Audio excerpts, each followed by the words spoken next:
file. In this February 13, 2018, file photo, Chelsea FC chairman Bruce Buckis, shown at Stamford Bridge Stadium in London.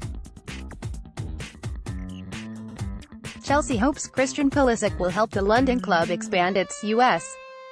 fan base and assist the team's campaign to combat anti-Semitism. He's well-liked in this country, Buck said during an interview Thursday, April 11, 2019, with the Associated Press. Tim Ireland, file AP photo New York. Chelsea hopes Christian Pulisic will help the London club expand its U.S. fan base and assist the team's campaign to combat anti-Semitism. Chelsea bought the 20-year-old midfielder from Borussia Dortmund in January for €64 million, then $73 million, by far a record price for an American player, then loaned him back to the German club for the rest of the season. Pulisic can't play for Chelsea for a May 15 charity exhibition at the New England Revolution, dubbed the final whistle on hate, but will play a role in Chelsea's promotional efforts after he joins in July.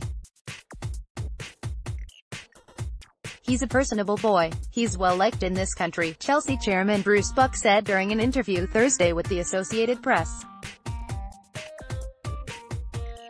So of course I would expect him when we come here and play some friendly matches, which is what our objective is in the summer of 2020. Then yes, I think he will be helpful. Manchester United has the highest average U.S. viewers among Premier League clubs this season at 630,000 on NBC, NBCSN and their digital streams, topping Arsenal 573,000, Liverpool 563,000, Chelsea 534,000, Manchester City 494,000, and Tottenham 477,000. Kickoff times and appearances on the late Saturday NBC Match Impact audience. The surveys tell us that we're very strong on the two coasts, Buck said. We have some work to do in Middle America.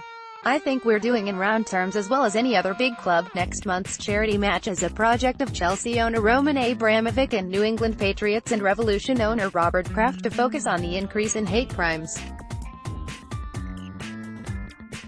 Beneficiaries include a World Jewish Congress, the Tree of Life Synagogue in Pittsburgh that was the site of a mass shooting last year, the Anti-Defamation League, and the Holocaust Educational Trust. Both teams will take part in this March of the Living event from the Auschwitz to Birkenau concentration camps in Poland on May 2, a remembrance of the Holocaust. What we're trying to do, mostly in the UK but also here, is educate people, make them aware of the issue and hopefully change some attitudes, Buck said. British Sports Minister Mims Davies told the House of Commons on Thursday she wants the Football Association, English soccer's governing body, to review its rules and ensure that players and clubs are not punished if they walk off the field following racist abuse. If players on the pitch who are the recipient of this kind of behavior feel it appropriate to leave the pitch, I support it, Buck said.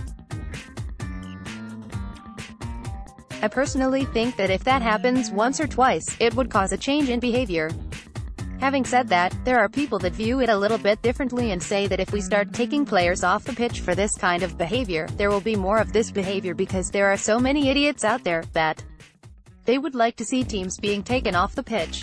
On other topics, Buck said Tottenham's new 62,000-seat stadium in London, with its large number of restaurants and bars in the regular seats, will impact other clubs planning for new venues and renovations.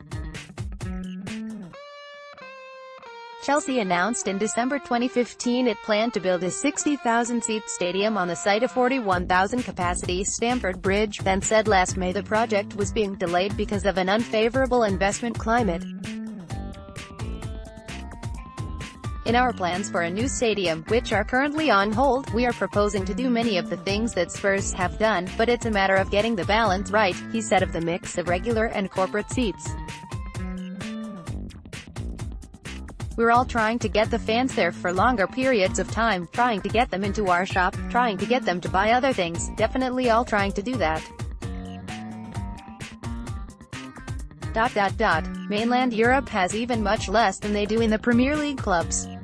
It's not part of the culture historically. But I think it will change. Buck remains confident in the search he heads for a new Premier League chief executive. Susanna Dinenage accepted the job in November to replace Richard Scudamore, then withdrew the following month when she decided to stay at Discovery Inc., where she is president of Animal Planet.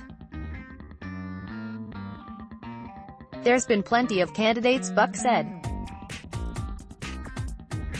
We're trying to find the right person that has to fill a multiple of roles, from stakeholder management to selling media to dealing with clubs to putting forth good causes.